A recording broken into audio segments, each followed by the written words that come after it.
Hey, did you know that Star Trek Next Generation never made it to their 200th episode? I just realized that. Welcome to the D. Louise book series. I'm Christina K-R-S-T-I-N-A. This is where I read books, talk about books, no special effects, no theme music, none of that fancy smancy stuff going on here.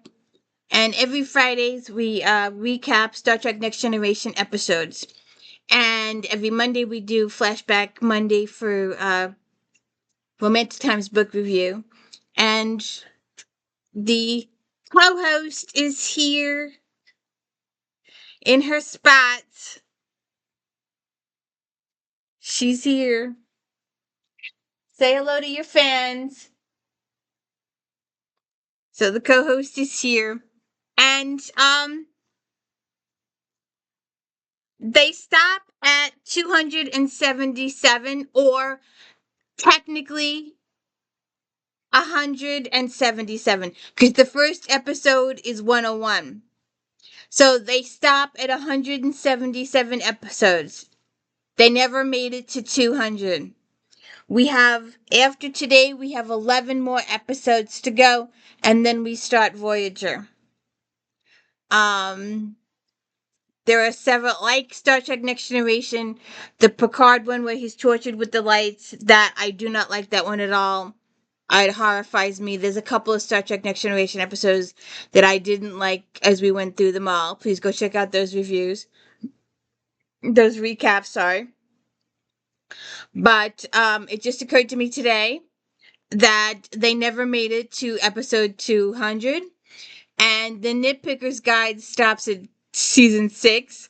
So there's nothing for season 7. And I'm really disappointed that Voyager stopped when it did and how it did. And we'll talk about that when we get there.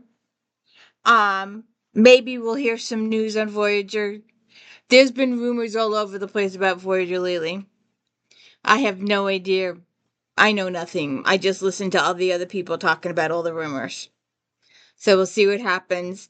And also check out my daily book reviews, please. So we are on episode 266, Sub Rosa. Last week we did Homeward Bound. Next week is Lower Decks, which reminds me of the cartoon. And Thine Own Self is 68. We've only got this is disc season 7, disc 4, episode 266, I believe. So let's see what happens, and let's see if I screw this up at all. I screwed last week's episode, screwed it up 6 ways to Sunday. Let's see what happens. Hold on. So, all you Star Treks out there, people, did they know this was the final season when they did it? Did they know going into this that they weren't coming back for season 8? Because then I'm wondering if they would have done more strategic sci-fi, more Borg stuff, more Klingon stuff, more of that stuff in the ending episodes. Did they know they were going to do movies after this? All you experts out there, let me know. And I don't even have my glasses. I don't know where I left them. I left them someplace. So it looks like they're in a graveyard. Crusher says most people on this colony will remember my grandmother as a healer, but her abilities went beyond that. She didn't really relive pain and fight illness. She knew that well-being is more than a healthy body. Her remedies often included words of advice as well as medicinal cheese, and they were just as bitter tasting. I will miss Felicia Howard very much, her healing, her advice, and most of all, the inspiration she has provided me throughout the years. Rest in peace, Nana. And then someone else says, and so now we commit our body to ground, earth to earth, ashes to ashes, dust to dust, in sure and certain hope that her memory will be alive and kept within us. My mom, too. Excuse me. My allergies today are terrible. So they do the funeral. Troy says that was beautiful. Oh, thank you, Deanna. Did you notice a strange man at the service? He was in his mid-30s, longish hair. No. He threw a flower on Nana's grave, a camellia. It was her favorite flower. She used to keep them all over the house. Maybe he was a friend or a patient, Troy says. I have to see. Have we seen him before? He looks familiar. He looks like he's from a vampire picture. Sorry, but it just, that's how it hits me. But have we seen him before? Do we know?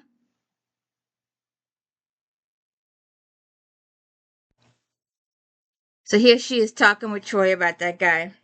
Um, it was a very personal gesture, and he gave me a remarkable look. Well, I guess I should be going back to the house. There are some things I need to do. It's only a few minutes from here. Would you mind coming with me? I'd love to. Thanks. So then Picard is talking with Maturin.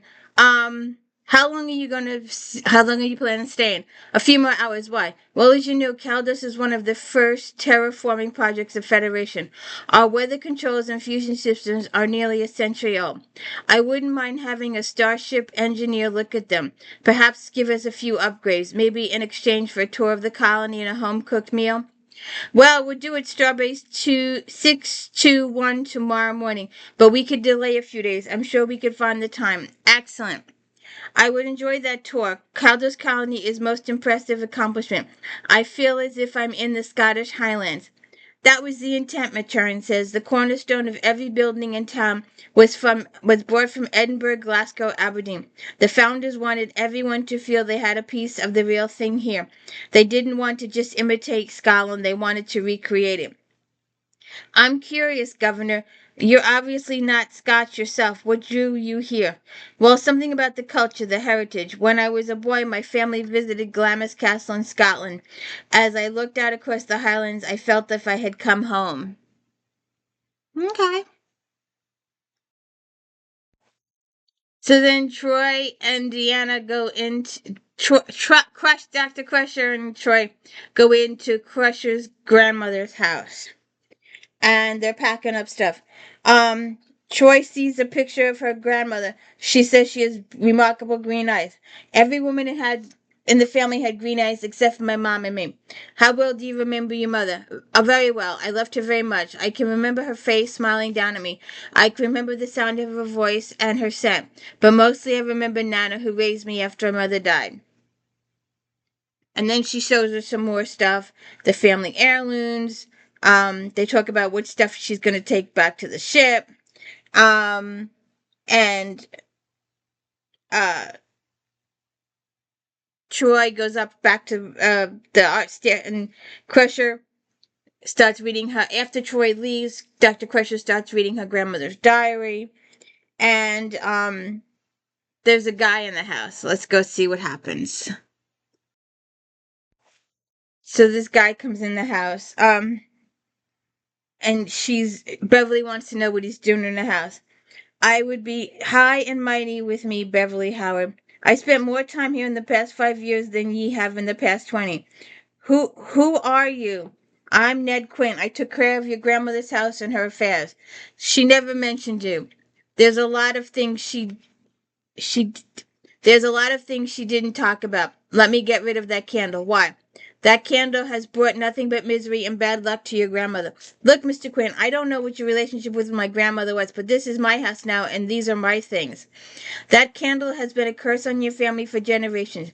If you have a lick of sense, you'll listen to me right now and do away with it. Now give it to me. This is a family heirloom. I intend to keep it. Howard women, always stubborn fools, and he leaves. So then we're up in engineering with Data and Maturin. The colony's aqueduct systems is functioning normally, as are the communication relays. We've been having a few tremors over the past couple of months. Can you check the seismic stabilizers? They check them. You can't imagine what it's like trying to enjoy afternoon tea while the earth is shaking. Governor, did you know you had a power fluctuation in your weather control system? No. Our weather control has been working perfectly for the last 20 years. I can't isolate the exact source, Geordie says, but the fluctuation seems to be originating from one of the substations that regulates atmospheric humanity for the colony. Hmm.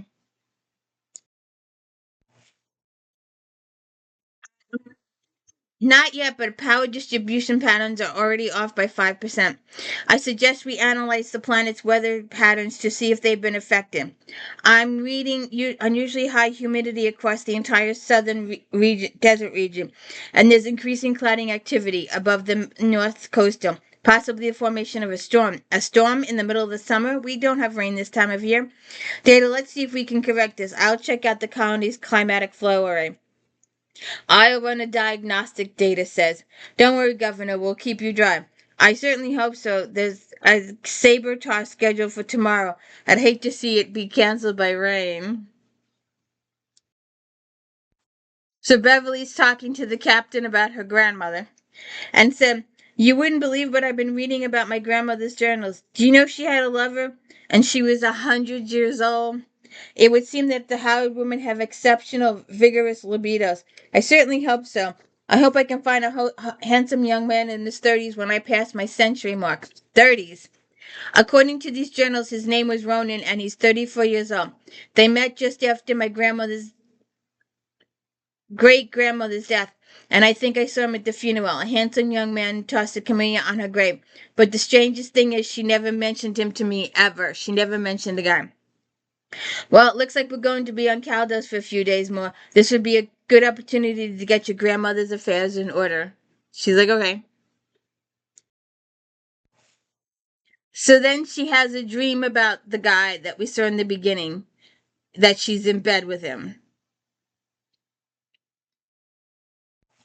Then she's telling Deanna about the dream. Then she goes back to her grandmother's grave, and it looks like there's a storm brewing, and that guy is there. "You probably want to be alone. I'll leave." "No, Ned, it's okay. I'm sorry we got off to a bad start yesterday. I've been reading my grandmother's journals, and I know how much she meant to her. She was a grand lady. You'll not see many more like her. You have your grandmother's fire, that's for sure. You're welcome to stay at the house after I've gone. I need someone to take care of it." "That's very kind of you, lass, but I'll never set foot in that house again." "I recommend that you don't either." "Why?" "Like I tried to tell you, the house is haunted." And he's telling her about the house being haunted. And then they talk about the weather picking up. And he says, "Don't ever light that candle, the one she's already lit." So then we're back on the Enterprise, and they're talking about the atmospheric turbulence over the colony. Worf says it has large pockets of electrical activity, and they can see that it's a really intense thunderstorm on screen. um, Picard says, "I thought the weather control malfunction was not severe." Data says, "It was a minor power fluctuation, sir, but the effect has spread throughout the control grid. It has controlled an unusual concentration of cumulus activity above the colony. Captain, I suggest we set up a power transfer between the Enterprise and the sub-weather stations to give them enough power to stabilize." See what happens. And then Beverly goes back to her grandmother's house, and she has another romantic encounter with her grandmother's lover. That guy from the beginning of the episode. So then, after she has her encounter with the guy in the house, she comes back and tells Troy about it. And they talk about the guy and her sleep and all that kind of stuff. I don't know. And she was asking if she has romantic feelings for the guy. They have all that girl talk. Why is there fog on the Enterprise deck, whatever, bridge? Um, there is a low, why we have the mist?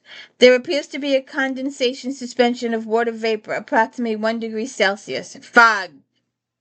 It just sort of rolled in on us, sir. Roll your eyes at Riker for saying that. There has been a malfunction in the ship's environmental control.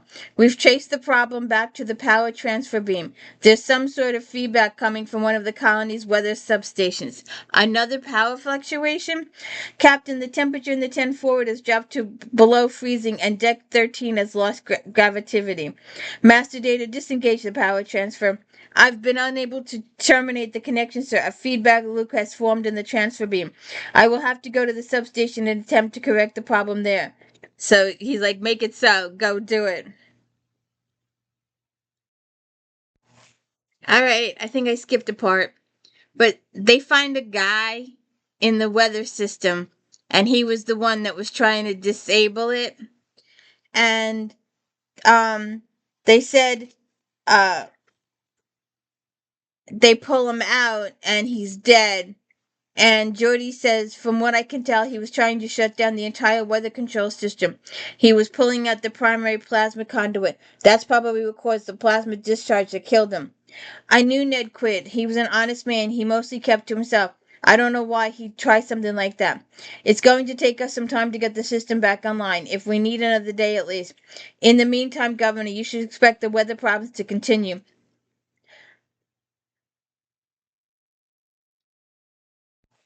So then they have Beverly looking at the guy. Well, that wasn't what killed it. I'm detecting an anomalous energy residual throughout his body, right down to a cellular level. Whatever it is, it wasn't the result of a plasma discharge. I cannot identify the energy residual. However, it appears to have been the same as the amphibic signature as the power fluctuations observed from the weather control system. That's impossible. Whatever caused the weather malfunction also killed Quint. It's possible. We could scan the colony for the energy readings that match this signature. Governor, with your permission, I'd like to take the body back to the ship to run further course. Of course, Doctor. So then she has another visit. You know, he's got that vampire thing going for him. If this was the 80s, well, it was the 90s too, when there was vampire movies on TV then too, and they were doing the vampire books today have gone 6 ways to Sunday with Cures and stuff like that. You miss the old vampire books with the romantic looks and the gushing and the oohing and ahhing and the eyes and all this stupid stuff from the 80s. But that's what she's got going on here. So she's become addicted to him, obsessed with this guy. And now she's gonna leave Star Trek, leave the Enterprise for him. She's gonna leave Starfleet and go live at her grandmother's house with this guy. She's so obsessed with him. So Picard's like, no, you can't leave. You can't resign. And she's like, I can and I have. And he's like, we need to talk about this. So then Picard goes and talks to Troy about the whole situation. Um, Beverly was attracted to Ronan in a very intense and intimate way. I wondered that it was all very sudden, but she didn't want to talk about it, so I let her alone. I sensed that she was holding something back that she didn't want to tell me. Do you think this Rowan is exerting some sort of influence over her? It's possible, but she may really believe she's in love with him. This is a rash decision, ill considered. It's not like her at all. I agree, but she does have the right to make the choice, even if we don't agree with it. And then Data comes in. They have discovered an energy residual within the same atmospheric signature as the one we found in Ned Quinn's body. Approximately 17 kilometers from the center of the colony is coming from the cemetery. Data, I want you to go down to the cemetery, see if you can pinpoint the source. So Data and Geordi go down in the cemetery, and the power source is coming from her grandmother's tombstone. And we see Beverly in her grandmother's house with the candle. He came down to meet this Ronin guy, and he's not there. And he's like, well, I could wait. And she's like, he won't be able to see him because of it's just women that can see this guy and all this kind of stuff. And they have a romantic moment a little bit. And then Ronan shows up. Let's see if we can see him. Beverly's all happy with the guy. Um, Uh, oh no, there's something wrong here now, Beverly. This is more than just an obsessive love affair that's gotten out of hand. Tell me, why is it no one can see this Ronan except you? All right, Captain, here I am. So you're Ronan. It's a pleasure to meet you. Where are you from? Scotland. How long have you been in Caldas? All that matters is I'm here now and that Beverly and I plan to be together.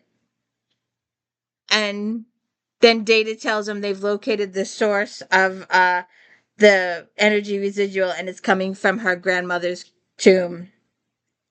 And um they want to exhume the grave, and Ronan's like, no. And Picard's like, ask the governor's permission. And they have some more words. And then Ronan leaves. Um, and he's trying to explain that they have to exhume the body. Beverly's not too happy about that. So they use the Enterprise, and they don't have to dig a grave or undig it. They just beam her up. Data says, I'm reading definite signs of atmospheric energy in her body. It appears to extend to the cellular level. That's impossible. She wasn't anywhere near the weather station when Quint was killed. She died of natural causes. I suggest we run a deep tissue scan for any signs of.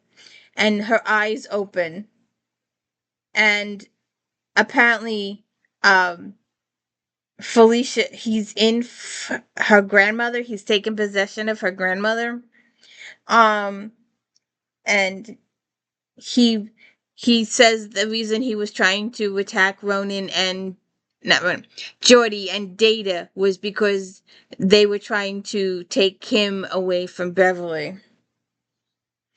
And it's explained that he's some sort of aphrodisiac life form. And aphrodisiac energy is extremely unstable. It needs an organic host in order to maintain molecular cohesion, or you'll die. And that's when she turned on the candle, he hooked onto her. And so they destroy the candle, and they destroy Ronan in the process. So then we get a voiceover from the captain. Captain's log supplemental. Commander LaForge and Mr. Data have recovered from their exposure to the aphacetic energy, but I'm afraid Dr. Crusher's recovery will be more of a personal nature. And then she's talking to Troy about the situation. Somehow, when he realized that one of my ancestors had biochemistry that was compatible with his energy matrix, I imagine he took human form and seduced her like he did me. I was about to be initiated into a very unusual relationship. You might call it a family tradition, but there's a part of me that's a little sad. How? I reread the entries in my grandmother's journals. Whatever else he might have done, he made her very happy. And that ends the episode.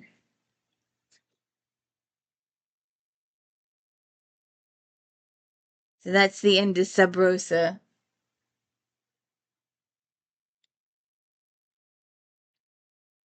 I hope you will tune in next week for Lower Decks and Thine Own Self. I hope they do some more Star Trek stuff. This is their last 11 episodes. You'd think they would have done more with it. And if any of you know if they knew if they were already doing the movies or if they decided to do the movies before they ended or after they ended, how that came about. If any of you Star Trek people out there know that, please let me know. Please hit the like and subscribe, and don't forget to check out If Then Later this afternoon. Have a good one.